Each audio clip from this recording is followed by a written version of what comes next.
पूरी दुनिया इस वक्त कोरोना वायरस के हमले की जद में है, लेकिन इस तरफ जनूबी एशिया के इस खत्ते में मकबूजा कश्मीर और आज़ाद कश्मीर जो हैं वो भारतीय हमले की जद में हैं। लाइन ऑफ कंट्रोल के ऊपर आए रोज़ भारतीय फोर्सेस की बिलाश्तियाल फायरिंग, गोलाबारी से खत्ते की सिक्योरिटी ख़तरे में पड़ चुकी है और कोई दिन खाली नहीं जाता जब भारतीय security forces line of control पर बिलाश्तियाल फायरिंग करती हैं, गोलाबारी करती हैं, जिससे आज़ाद कश्मीर में लाइन ऑफ कंट्रोल के साथ साथ रहने वाली सिविल आबादी इसका निशाना बनती है। बड़ी तादाद में लोग शहीद हो चुके हैं, हमारी मुसल्लह अफवाज के जवान शहीद हो चुके हैं, बड़ी तादाद में सिविल फौजी जो हैं वो इसमें ज़ख्मी भी हुए हैं।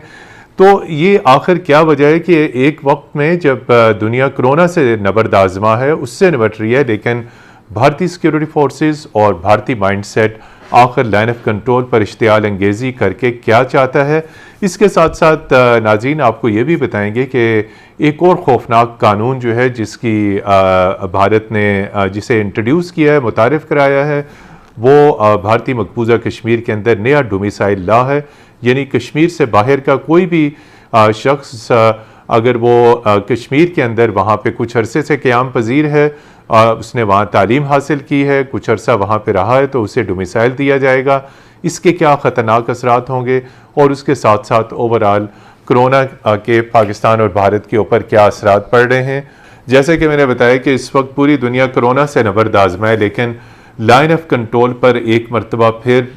जिसे कहते हैं कि हिंदुस्तान की तोपें और उनकी फायरिंग, गोलाबारी, लाइन ऑफ कंट्रोल जिसे हम कहते हैं एक मरतबा फिर लहू लहू है। मकबूजा वादी का तो हम जिक्र करेंगे, लेकिन लाइन ऑफ कंट्रोल पर भारतीय इश्तियाल अंगेजियाँ इस वक्त हद से ज़्यादा बढ़ चुकी हैं और 24 घंटों में 3-3 मरतबा भी लाइन ऑफ कंट्रोल पर सीज़ फायर की वायलेशन की गई। आखिर ये हिंदुस्तान क्या चाहता है? बहुत शुक्रिया मतीन साहब। ये बहुत नाजुक मामला है और ये बदकिस्मती की बात है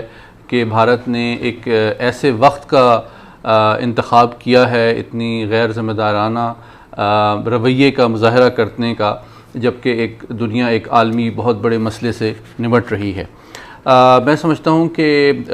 इसके पीछे 4-5 मुहर्रिकात हैं जो बहुत इम्पोर्टेंट हैं। सबसे बड़ा जो मोटिव है भारतीय क़यादत का वो ये है कि जो आलमी बरादरी की तवज्जो है वो ना सिर्फ भारत की दाखिली सियासत और कोरोना की जो मिसमैनेजमेंट है उससे भी डाइवर्ट की जाए। तो दरअसल जो भारतीय फ़ौज है वो इतना बड़ा एक इदारा है जिसमें 12 लाख से ज़्यादा अफराद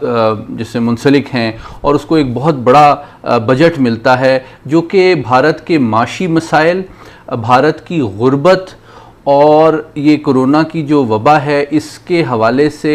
एक बहुत बड़ा प्रेशर है उनके बजट पे। आपके मटेरियल रिसोर्सेज, आपकी टेक्नोलॉजी, इसका इस वक्त फोकस इस वबा से निमटना और इंसानियत को इस बहुत बड़े आलमी चैलेंज से बचाना होना चाहिए। एक ऐसी रियासत कर सकती है जो कि आलमी सतह पे एक बड़ी ताकत के तौर पे अपने आप को मनवाना चाहती है। हम देख रहे हैं कि ना सिर्फ जनूबी एशिया के तमाम ममालिक, खुद हिंदुस्तान और दुनिया पूरी जो है इस वक्त वो कोरोना से निपटने में नबर्द आज़मा है, लेकिन भारतीय सिक्योरिटी फोर्सेस हम देख रहे हैं यकीनी तौर पे लाइन ऑफ कंट्रोल पे वो जो कुछ भी कर रही हैं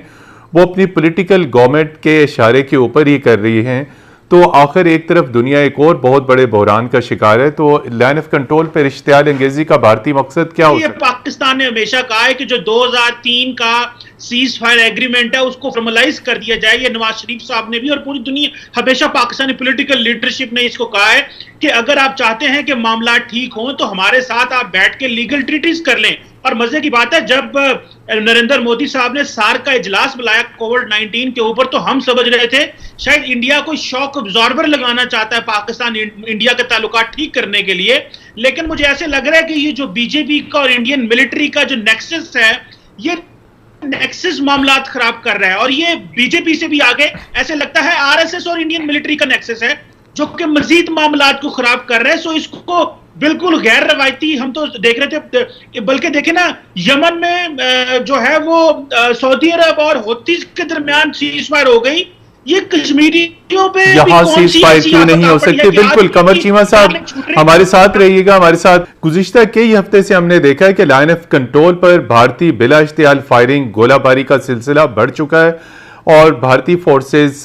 लाइन ऑफ कंट्रोल पर सर निशाना बना रही हैं। पाकिस्तान जो है दफ्तर खारजा इस हवाले से भारतीय सफारतकारों को तलब भी करता है। आप ये बताइए कि ये इसके पीछे क्या मुहर्रिकात हैं? भारत, आपने बिल्कुल सही फरमाया कि पिछले कई महीनों से, बल्ककि इस साल के 3.5 महीने गुजरे हैं और इस मुख्तसर मुद्दत में 765 दफा सीज फायर वायलेशंस भारतीय फौज कर चुकी हैं लाइन ऑफ कंट्रोल पे, और बड़ी उसमें शहादतें भी हुई हैं, सीरियस इंजरीज भी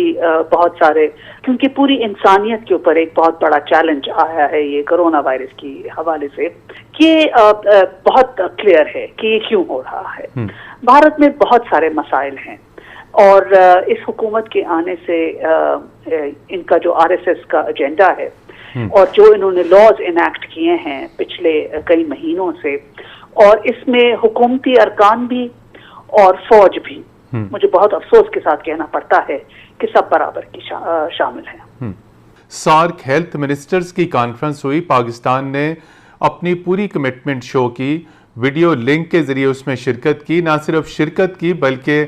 कोविड-19 से निपटने के लिए जो फंड था उसमें भी एक बहुत मुनासिब रकम की कमिटमेंट करी। तो पाकिस्तान की तो कमिटमेंट ये थी कि जनूबी एशिया में तरक्की हो, खुशहाली हो, हेल्थ इंफ्रास्ट्रक्चर बेहतर हो। लेकिन अगर हम देखते हैं हिंदुस्तान की सूरत हाल, वहाँ पूरा लॉकडाउन है और कोविड की आड़ में वहाँ मुसलमानों को एक मरतबा फिर निशाना बनाया जा रहा है। जी देखिए मतीन हैदर साहब, पहली बात तो यह है कि हम बड़े खुश हुए कि शायद जिस सार्क को इंडिया ने छोड़ा था और वो समझते थे कि ये किसी काम का नहीं अब रहा, उसी सार्क को दोबारा यूटिलाइज करने की कोशिश की और बिल्कुल अच्छा किया कि गैर रवायती सिक्योरिटी के हवाले से उन्होंने कोशिश की लोगों को इकट्ठा करने की। हमें एतराज था कि कश्मीर के मामले में भी सार्क का इजलास बुलाया जाए, सिर्फ इस मामले में ना बुलाया जाए, लेकिन जैसे तैसे हमने तकरीबन $3 मिलियन इसमें डाल के ये बताने की कोशिश की है कि हम भी उतने ही सीरियस हैं जितने बाकी लोग सीरियस हैं, लेकिन प्रॉब्लम यह है कि उसको चलाना कैसे, उस फंड को यूटिलाइज कैसे करना है। अनफॉर्चुनेटली इंडिया ने सार्क को इतना डिसफंक्शनल कर दिया हुआ है कि वो जो एक ट्रस्ट डेफिसिट है उसको खत्म करने के लिए पहले बहुत सारी एफर्ट्स और मेहनत चाहिए। तो मैं समझता ये हूँ कि इंटरनेशनल कम्युनिटी भी बड़ी केयरफुली देख रही थी कि जो सार्क का कैसे इस्तेमाल किया जाता है, बल्कि कुछ डिप्लोमेट्स ने हमसे पूछा भी कि ये जो इंडिया की कोशिश है क्या ये वाकई एक जेन्युइन कोशिश है या कि एक इन्होंने जस्ट लोगों की सिंपैथी लेने के लिए, इंटरनेशनल कम्युनिटी को दिखाने के लिए की है। तो मैंने तो इसको हवाले से ये समझता हूँ कि अगर इंडिया वाकई चाहता है कि सार्क को जो है फंक्शनल किया जाए और खित्ते के ममालिक को इकट्ठा किया जाए, तो मेरा ख्याल है उसका सबसे हल यही होता है कि जितने भी लीगल फ्रेमवर्क्स हैं हम उनको स्ट्रेंथन करें, और सार्क भी उन लीगल फ्रेमवर्क्स में आता है। और इसके साथ साथ सिर्फ सार्क का मतीन हैदर साहब नहीं चलेगा, सार्क के साथ साथ हमें एक थर्ड पार्टी इंटरवेंशन चाहिए। तो आखिर ऑफर भी मौजूद है, लेकिन इसको मानेगा कौन? देखिए, पाकिस्तान तो तैयार है। जी, पाकिस्तान तो तैयार है, लेकिन अनफॉर्चुनेटली इस वक्त जो कोरोना वायरस की आलमी वबा के नतीजे में जो तर्ज अमल आलमी ताकतों की जानिब से सामने आया है वो बहुत अफसोसनाक भी है और तशवीशनाक भी है, क्योंकि जो पूरा वर्ल्ड ऑर्डर है it has not undergone a greater challenge than this since second world war. और आपको लैक ऑफ लीडरशिप नज़र आ रही है US की तरफ से, फ्रांस की तरफ से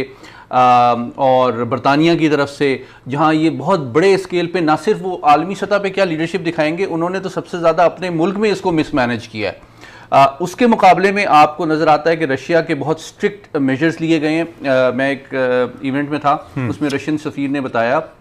कि उन्होंने इतना स्ट्रिक्टली इम्प्लीमेंट किया है कि क्वारंटीन से अगर एक बंदा वायलेट करेगा तो उसको 5 साल कैद होगी और 2 वायलेशंस पे 7 साल कैद होगी। चाइना बेहतरीन इकदाम किए गए, लेकिन इसका पहले जवाब हाँ, मैं उसी तरफ आ रहा हूँ। तो चीन आपको नजर आता है इन तमाम P5 कंट्रीज में वाहिद रियासत, वाहिद कुव्वत है जो कि उभरी है, जिसने 80 से ज्यादा ममालिक को मेडिकल हेल्प भी प्रोवाइड की है, असिस्टेंस भी प्रोवाइड की है, जंग लड़ी और दुनिया की 20% आबादी चाइना में रहती है, उसने उसको मैनेज करना इटसेल्फ एक बहुत बड़ी अचीवमेंट है। और उसने अपने नॉलेज को, अपने टेक्नोलॉजी को, रिसोर्सेज को स्पेशली पाकिस्तान के हवाले से बहुत फ्रैंकली और फ्रीली शेयर किया है। इसमें बहुत इंपॉर्टेंट ट्रंप की जो ऑफर है मीडिएशन, देखिए वो मीडिएशन की ऑफर मैं समझता हूं एक वर्बल एक इंटेंट का एक्सप्रेशन तो है, लेकिन उसको मटेरियलाइज होने के चांसेस बहुत कम हैं। लेकिन उसकी कई वजूहात हैं। मैं ये समझता हूं कि पाकिस्तान के लिए इस वक्त इंपॉर्टेंट ये है कि वो तमाम तर दुनिया की बदलती हुई सियासी मंजरनामे के पेश नज़र तवक्कुआत सिर्फ वाशिंगटन से मशरूत ना करे, बल्कि जो इमर्जिंग पावर्स हैं, चाइना है, रशिया है, अमेरिका है, इन सब से मिल के वो एक मजमूई तौर पे भारत पे प्रेशर